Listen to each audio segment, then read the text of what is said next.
Okay, so we had our observation, and I'd given some of the points that I thought while we were watching.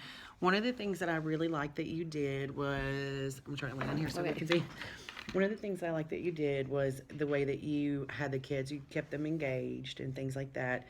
Okay. You constantly complimented them over little things, and you were like the mom. You could give the mom look, and they were able to just Yeah. stop what they were doing and keep going.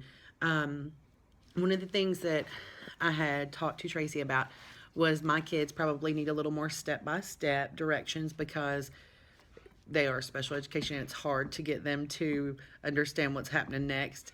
And you really almost have to, keep asking them, do you understand that this is what we're doing first, next, last, whatever. Um, and then she kept she gave the expectations before groups. She went over her targets.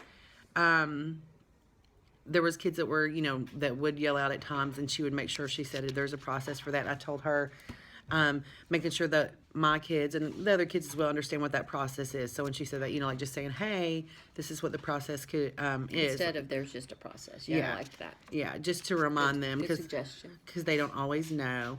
I love the way that all my kids are involved because a lot of teachers are scared to involve all the special education kids because you're scared of what their answers will be. Yeah. But and I love that my child said, she asked, what is a hermit, or what is this? And it was hermit crabs. Instead, he goes, it's a lobster crab. She was like, no, it's a hermit crab. And she went back and checked for understanding to see that he understood that that was a hermit crab and not a lobster crab.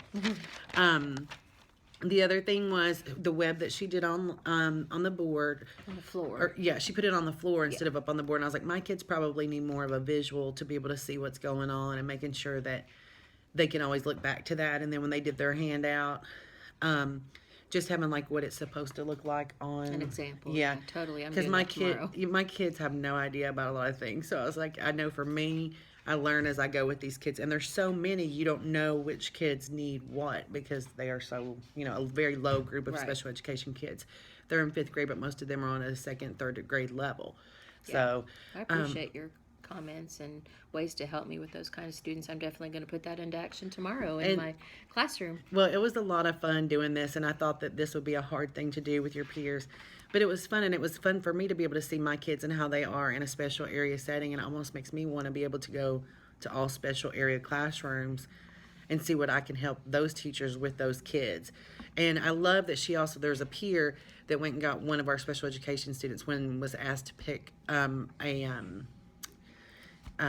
partner to work with. Yeah, and then so she gave that person a golden ticket, which is our way of rewarding our kids for good behavior or doing something nice. And she always picks him and she always helps him. And I think that's a good strategy in all these special area classrooms. Maybe have a kid that picks those kids to work with because we have several that are very difficult to work with. So maybe trying to pair them up the right way. But this was definitely a learning experience. Thank you. All right, thank you. All right. Bye.